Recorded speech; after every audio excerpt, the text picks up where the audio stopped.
నీవు నీ గుప్పెళ్ళు విప్పి ప్రతి జీవి కోరికను తృప్తిపరచుచున్నావు. కీర్తనలు 145 అధ్యాయము 16 వచనము. డియర్ ఫ్రెండ్స్, ఈరోజు దేవుడు నీతో మాట్లాడుతున్నాడు.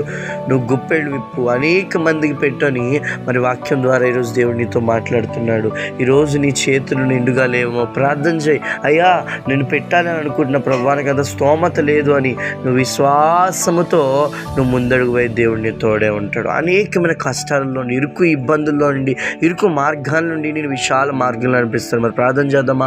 ఆశ్చర్యకార్యాలు చేయవాడు, అద్భుతాలు చేయవాడు తండ్రి ప్రభువానికి స్తోత్రము. తండ్రి ప్రభువా, అయ్యా, మేము అనేకమైన సార్లు నీ సంఘములో కానివ్వండి, అయ్యా ఇతర వారికి తండ్రి ప్రభువా హెల్ప్ఫుల్గా ఉండాలి. అయ్యా, అనేక మంది సహాయపడాలి తండ్రి ప్రభువా. మా చేతులను దీవించండి, మమ్మల్ని దీవించండి, ఆశీర్వదించండి బలమైన నామములో, తండ్రి కుమార పరిశుద్ధాత్మ నామములో ఈ ప్రార్థన చేస్తున్నాం తండ్రి. ఆమేన్.